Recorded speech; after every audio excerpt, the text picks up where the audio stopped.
May tanong po dito. Good morning po. Tanong ko lang, required ba na mag-inform pa kay EMB na nag-resign ka na sa company? Isang taon mahigit na nag-resign ako sa dati kong company. Thanks in advance. I think ito yung tanong ng isang pollution control officer. Required ba na mag-inform pa kay EMB na nag-resign na as PCO ng company? Kung pollution control officer ka dati at nag-resign na, may mga particular na requirements na dapat sundin ng iyong kumpanya ayon sa DNR Administrative Order 2014-02 at iba pang regulation na may kinalaman sa environmental compliance. Ano ba dapat ang gawin ng kumpanya kung nagtapos na ang iyong termino bilang PCO? Una, siyempre, dapat mag-inform sa Environmental Management Bureau or EMB. Kinakailangan na mag-inform ang iyong dating kumpanya sa EMB kapag nag-resign ang isang pollution control officer. So ikaw na nag-resign, kailangan mag-inform ang company.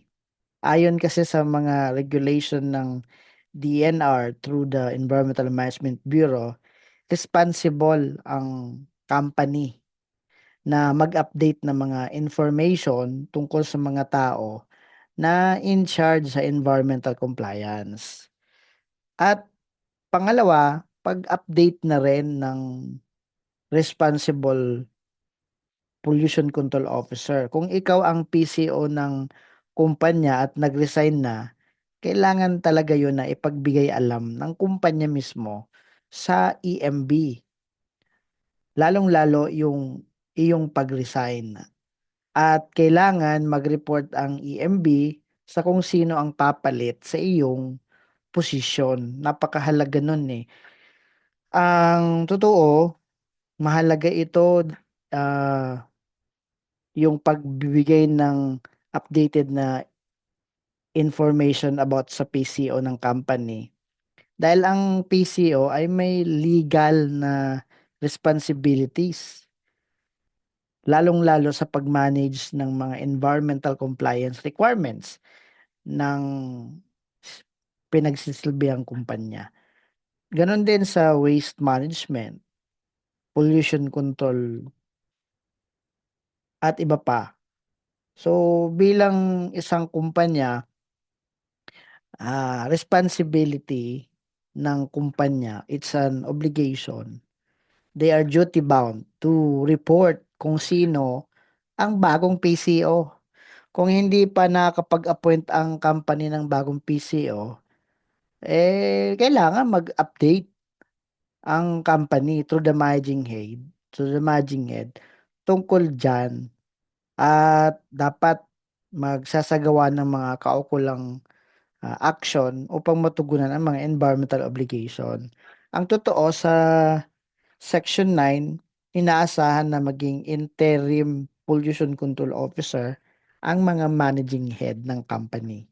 Kailangan kasi continuous ang compliance hanggang hindi pa napapalitan ang position bilang PCO, ang kumpanya ay patuloy na may obligasyon na maggaya ng pag-submit ng report sa EMB sa mga activities, sa mga compliances nito, sa mga conditions ng ECC na nakatali doon sa dating PCO ng mga duties.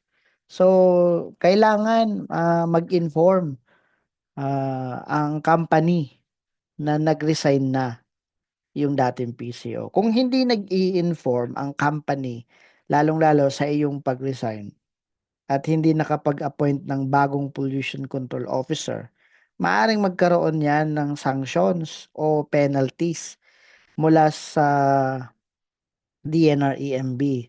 Kasama na dito yung mga violation doon sa conditions ng mga permit. Yun. So, ang PCO na nag-resign, ay hindi naman talaga kailangan mag-inform sa EMB, yung ikaw mismo. Ang company through the managing head ang kailangang mag-report sa EMB tungkol sa iyong resignation bilang pollution control officer.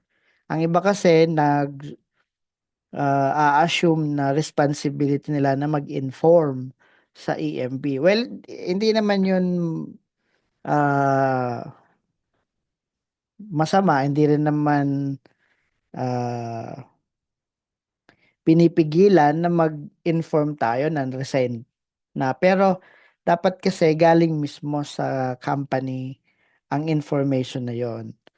Kung hindi pa sila nakakapag-appoint ng bagong PCO, imagine kung hindi sila ang mag-report,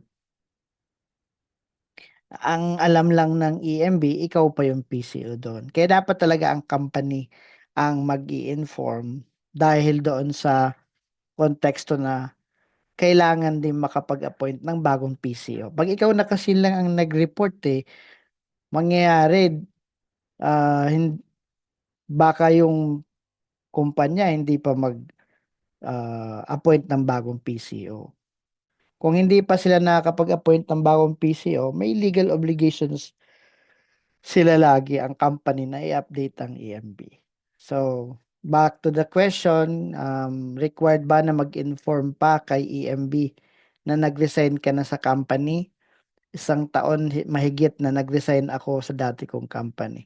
So, dapat ang company ang mag-inform sa EMB na nag-resign ka na, ang company ang may legal responsibility na mag-inform, hindi tayo.